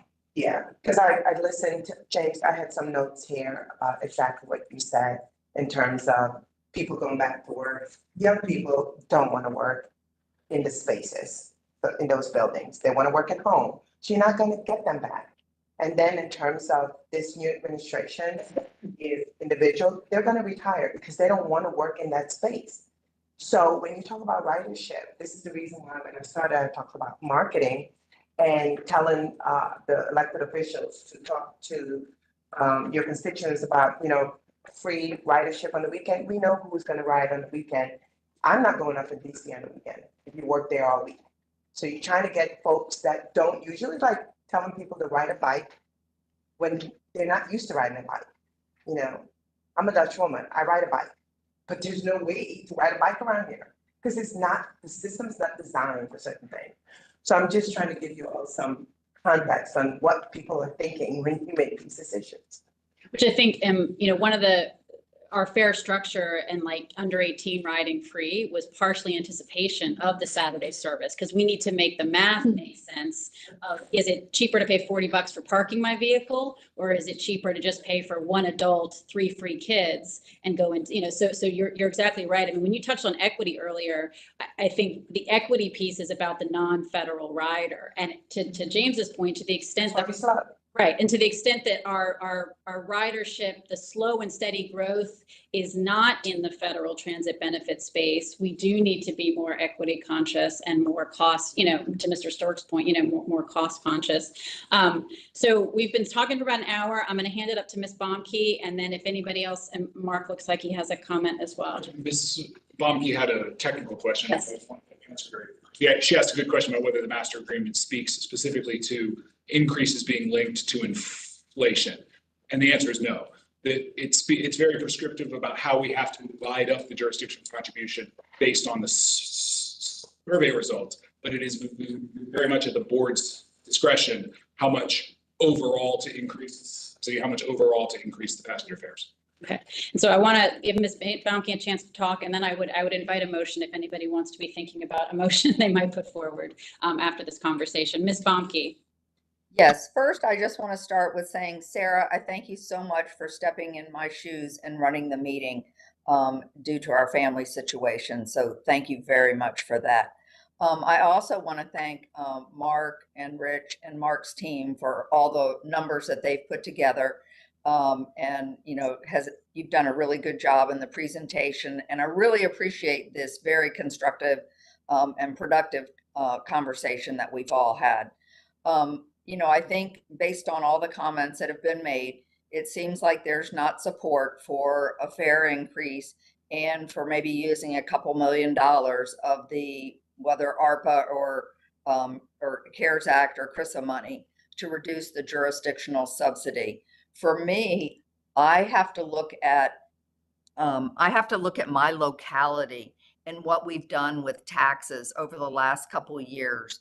A 9% increase 2 years ago, a 6% increase last year. And so I'm balancing all of these things in my mind. I'm not going to be able to support the budget because of all these other factors that I have going on as it relates to my jurisdictional subsidy, or as it relates to the jurisdiction. So, I think there's support, to move the budget forward. Perhaps we can go back in the spring after we have some data in January, February, and March and look at what's happened at the federal government level, and we might want to adjust things, maybe not.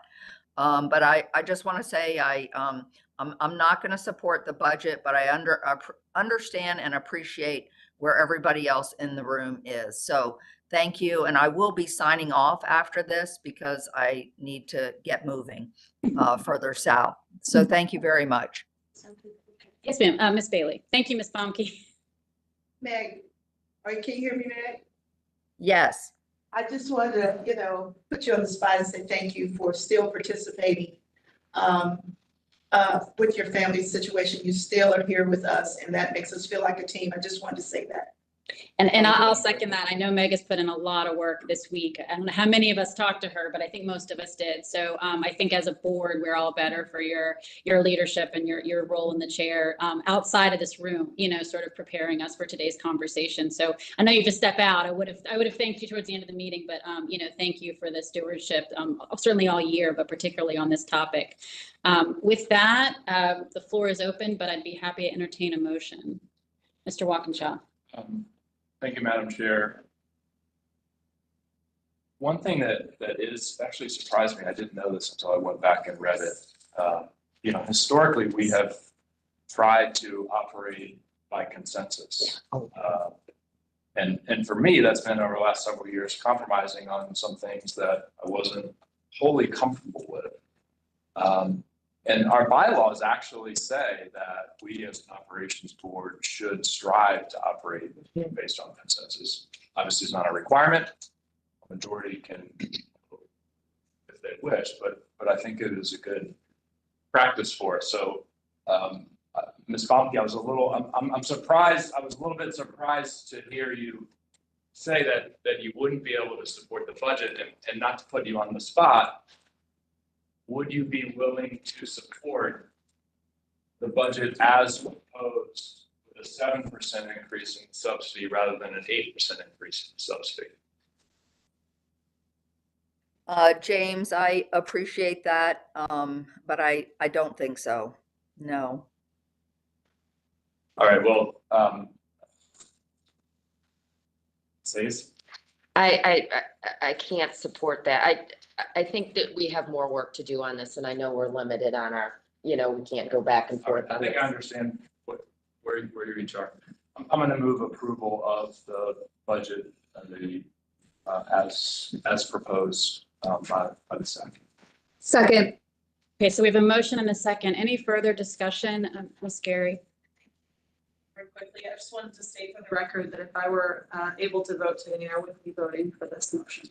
All right, so we have a motion and a second. Any further discussion? Yes, Ms. Hayes. And I really appreciate how collaborative you are. I do. And I think, and I hope you all understand where I'm coming from Spotsylvania's point of view, because that's really what I'm here for, right? Is the citizens of Spotsylvania. So with all due respect, I mean, I totally get where everybody's at, but that I have to go with my jurisdiction.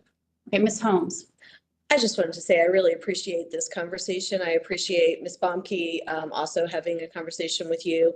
I especially appreciate, Mr. Walkinshaw, you pointing out that it's a 1.3% increase over the last 6 years. And I think, and also, Ms. Bagley, what you said about that the VRE is taking, everybody benefits from the VRE. If they're using 95, if they're using our streets, that they're benefiting from the VRE.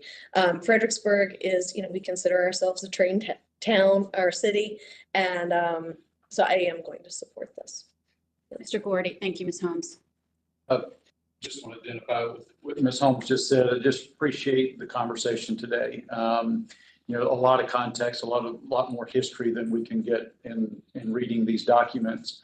But I can speak to a little bit of experience from last year or this past budget cycle with PRTC.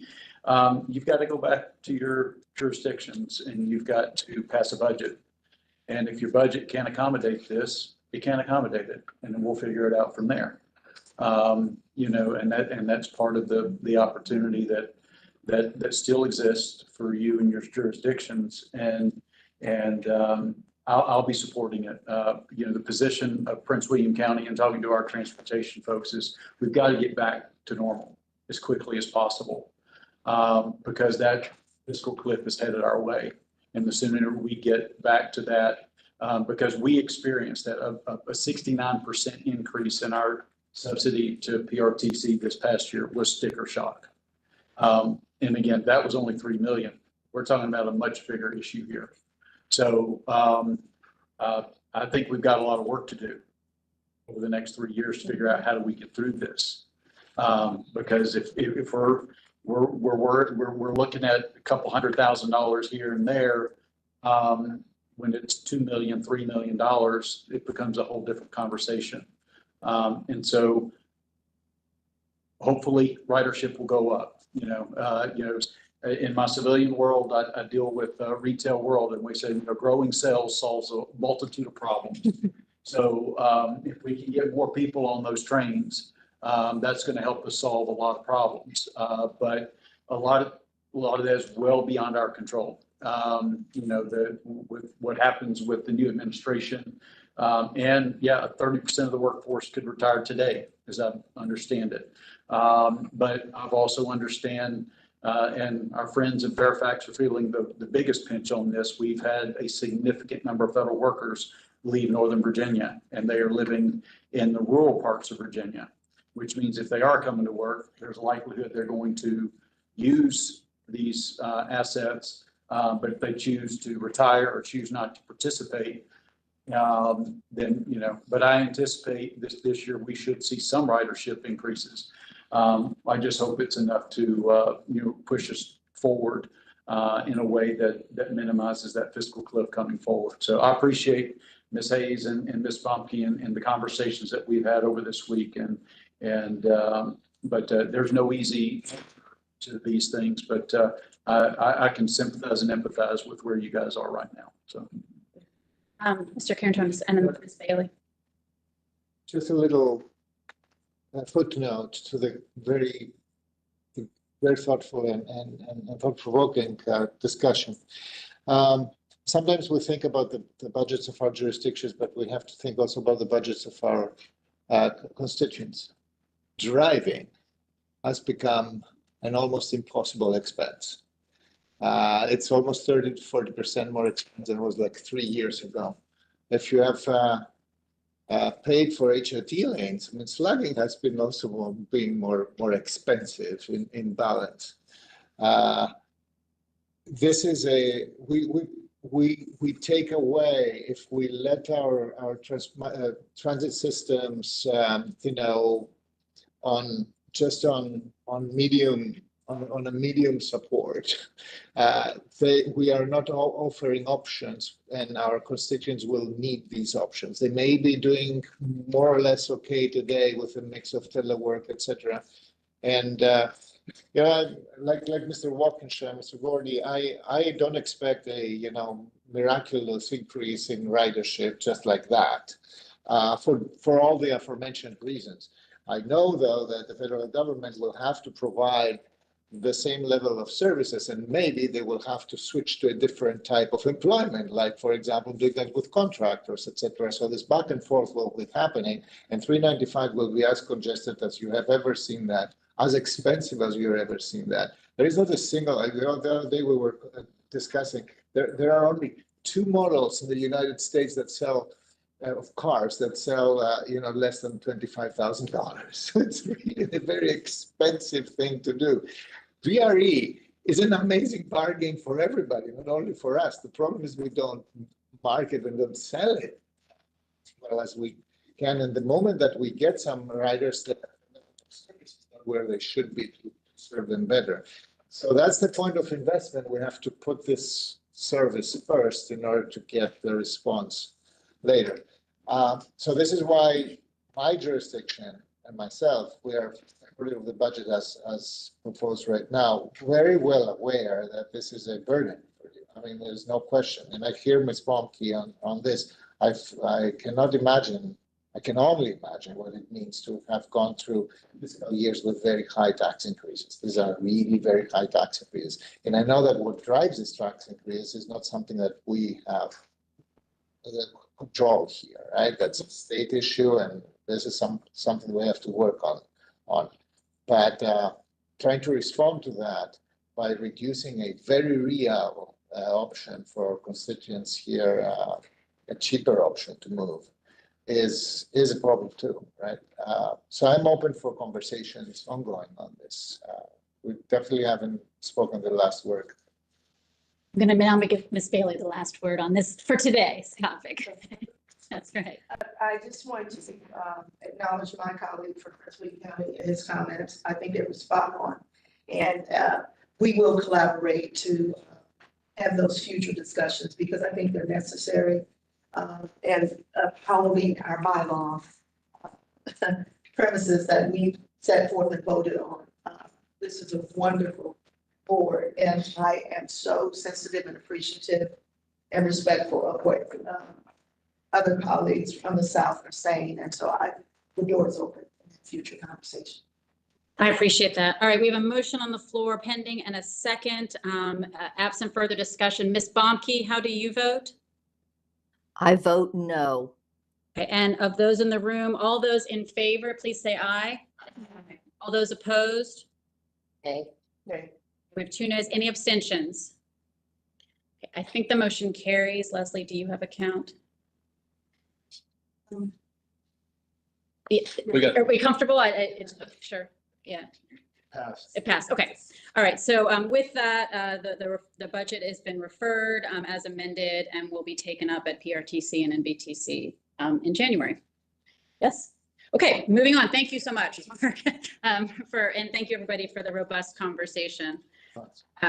So we're going to move on. And if I could just ask everybody, I'd love to like press through, wrap up the next few in the next 10 minutes or so, if we can all, join together in that cause.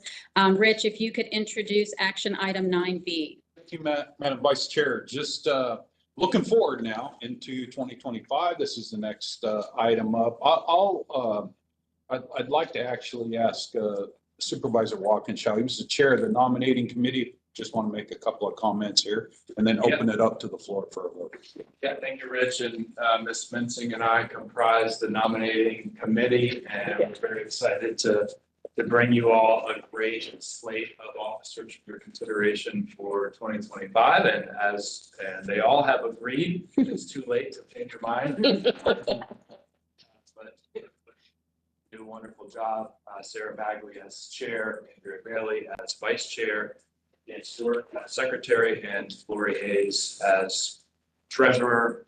Very excited about the leadership for us in 2025. And I'll just make one final note. I've chaired the nominating committee this year. I said last year I would do it if no one else was interested. I'll put that plug in again for 2025 if anyone else is interested in taking over as chair of the nominating committee. I won't argue with you. Yeah. Please reach out to Rich or I to express that interest, which I'm sure several of you have. So thank you, James, for presenting the item. Any discussion? Otherwise, I'd entertain a motion. So I moved the slate as proposed by the committee. All right, there's a motion and a second. Ms. Gary. Just wanted to say I would support this. Thank you.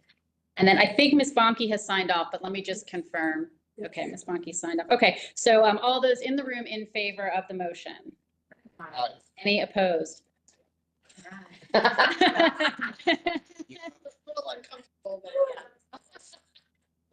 Any abstentions on that?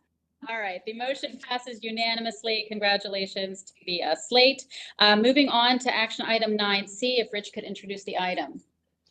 Yes, thank you, Madam Vice Chair. We're seeking authorization to amend the contract for final design services for phase 1 and phase 2 of the VRE Crystal City Station improvements. With the, in the amount stated in the resolution plus contingency to a total amount of authorization not to exceed $6,198,775. Just real quick is the background goes into basically there's two parts to this. We're amending the contract to bring phase 1 to final design, subsequently solicitation for construction. This also brings phase 2 from 30% to 90%. Just always want to remind folks of how we have this project parsed out. But that's essentially my summary, Madam Chair. Any other comment or discussion on this item? Questions for Rich? Mr. Karantonis. Thank you. Just reminding, this is very relevant to the discussion we just had. This is the ability, the future for anybody in the southern part of the system, from the Manassas line, Fredericksburg line, to come up directly to the national airport and actually take a plane. This is how we build the systems. In addition, this will work with the fourth track together. So the single most important obstacles to overcome all these years was to have to manage our tracks, to have a sovereignty over our actual assets. So this brings us a big deal further into this. So that makes VRE way more attractive for yet another segment of riders, and I'm really grateful if you could support that. I appreciate that. I just And also thank you to staff here, to everybody who has been working on that for so long. Ms. Bailey. John, I thought you said. He is. Mr. Corvallis. I just wanted to thank him for coming to support this. We don't often get our constituents to come on behalf of our projects. And so just your focus on this for your community is very appreciative. And I will be supporting. All right, well, we have some support. Do we have a motion on the item? All right, there's good. And a second by Mr. Karantonis. All right, Ms. Gary? Ms. Chair, I would support this. Thank you. Okay, any other discussion, questions, comments?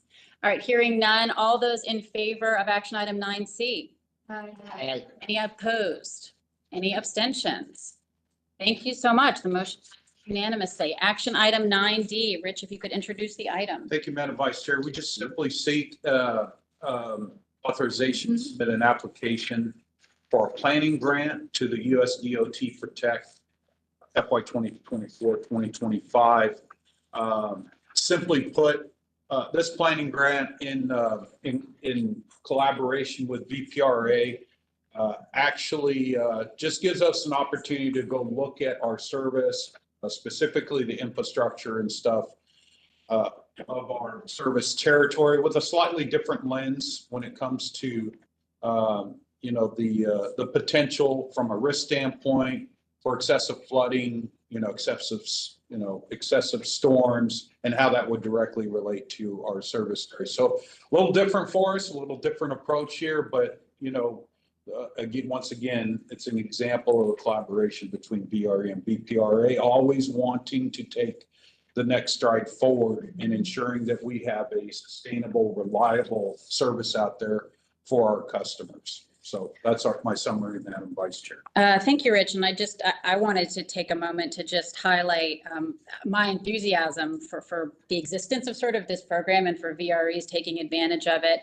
We've seen heat definitely impacts our service. It slows our service down. We've seen how storms obviously impact our service, and being where I am, flooding is a persistent factor.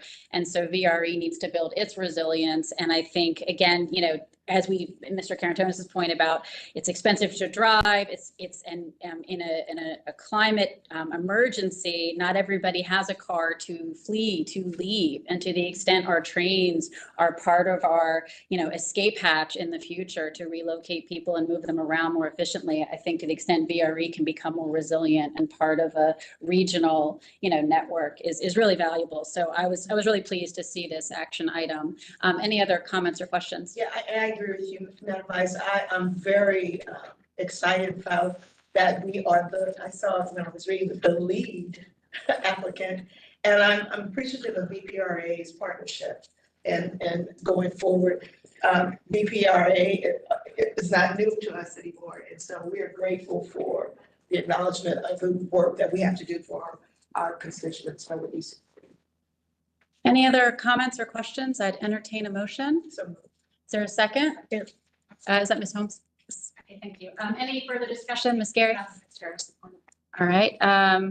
I'd just add on that point, this is 100% federal grant as well. So no dollars at play. So it's exactly the kind of thing we should be looking for. All right. No matching. All those in favor of the action item 9D? Aye. Any opposed? Any abstentions? All right, the item passes unanimously. Rich, the spending authority Thank you, Madam report. Vice Chair. 2 minutes. Here's the spending authority report. If anybody has any questions about it, that's got one item. Please feel free to ask, or you can call me in 3 minutes so we can end within 2 minutes. Thank you, Madam Vice Chair. All right, thank you so much. Board members' time, Mr. Stork. Yes. I just want to thank the VRE staff for the Santa train. Teo had a great time and got us a list to Santa. I've got to go pick up a few of those. I mean. What did he say? On behalf of, the guy in red. Great elves. Some great elves. One very, very tall elf. Really, it's a fun event, and at Burke Center, I'm sure at other stations it was full, and a lot of families really excited about it. So thank you to everyone who gave some of their time to make that happen. Thank you. Mr. Carantonis? Let's start with best and warmest wishes to this holiday. I wish you that they are uneventful. Ms. Mensing? Happy holidays. The Christmas train, the family loved it. Get it out of Fredericksburg. Also, I love the respect that everyone has for each other during the budget conversation. So thank you for all who served. Merry Christmas to everyone. I do want to thank everybody for coming out last week, which I know it seems like a lifetime ago at the Joint Legislative. And I do want to get at least 2 NVTC or NVTC adjacent elves on that train as well. So I think I've seen some great pictures.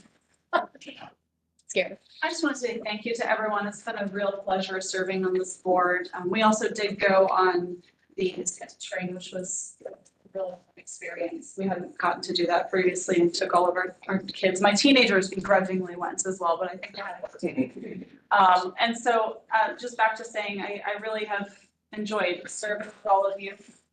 Some other things going on I won't go into, but I hope to be back serving officially with you at some point in the near future. I am very passionate about VRE service and what we're able to provide to our constituents and neighbors. Thank you. Thank you. Mr. Grody. Merry Christmas, everybody. I also want to thank Rich for taking my son and myself on the VRE tour last month. Oh, And finally able to get that knocked down. My son is a huge rail fan, so that was like his Christmas. And so if you have not been able to do your tour, hopefully you'll have some time to do that. Yeah. Just, we talk a lot about a lot of different items, but being able to get eyes on within each of those. And the one thing that I was most impressed by is just the focus on safety through everywhere Rich went with his entire team, everyone. And I think, having been a writer in the past, every writer should know that this system is serious about their safety and their security. So Rich, thank you for continuing to model that and make that a key element of your leadership. Thank you. Just wanted to say happy holidays, and we very much appreciated having VRE at our Christmas parade. It was a really good time, and maybe next year I'll hit the Santa train. Happy holidays to everyone, and I really do appreciate the fact that we can have a very respectful debate and at times difference of opinion and still come away understanding, yes, smiling. And I look forward to you guys being at the Spotsylvania Parade next year, because it's the same day. So you would just hop from one place to the next. to the other. It's super convenient. So I think you would be a huge hit at the Spotsy Parade. So I look forward to that. Thank you. You could just come on after. And hopefully next year I can make it to the Santa train. We were at a food bank event that Shannon and I, so we weren't able to do the Santa train this year. Great. Next year. Next year. This is the right side. Same here. Happy holidays to everyone. Thank you all for entertaining me today with my comments and Like Buddy. just the feedback that I was allowed to give today. I thank also my colleagues on this board. I've been an alternate for what, how many years? Three years, and jump in and out.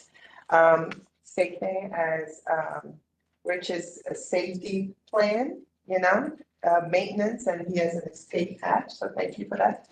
I enjoy the legislative forum because I get to see my dear friend, Senator Lucas and others. Yeah, we know each other for a very long time.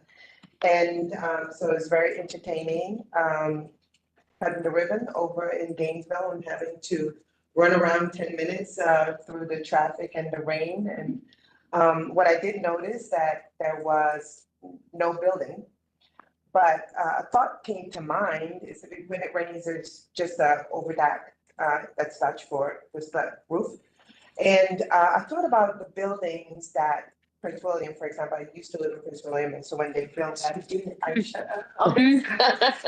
So when they built that building, I thought about it, like all the businesses around, that it helps businesses. And so what I was thinking out loud, we spend a lot of money on maintenance and safety. And I thought that when we put these buildings in place, that we have to think of the future. How are we going to use them, and how else can we use them when we build them? Not just a building that people could go through, but perhaps look at it as something to have storefronts or a community. Because right now, for example, in Stafford, we have one station book. It's very far. And even though it's in the same Stafford County, you have to go across sometimes to get there. So the easiest way, you just go to VDOT lot, slug up, and then eventually, like I said before, if you run into some trouble, you take the VRE. Make it that we take the VRE first, and hopefully marketing look at the way how they could increase their ridership not by asking us to tell our constituents. We're talking to the same constituents. We need to increase it in a different way. So thank you. Well, I've got 4 items I'm gonna talk really quick. Number one, sorry I missed the legislative day after I went gung ho for it. I had to play Mrs. Santa, so it's a toss up. Anyway, so thank you for that. And then, for the, Santa train, missed it, I'm sorry, forgive, okay. I'm missing it because I'm working. And I just want to thank, my wonderful, colleagues for the voting support of my meeting vice chair. I'm looking forward to working with you, Madam Chair. And for your vote of confidence, I really appreciate, and the dialogue was wonderful. I agree, Laura. And Merry Christmas. Thank you so much, everybody. We are adjourned. Have a great holiday. All right. Bye. Yeah, I like it. I bet I will.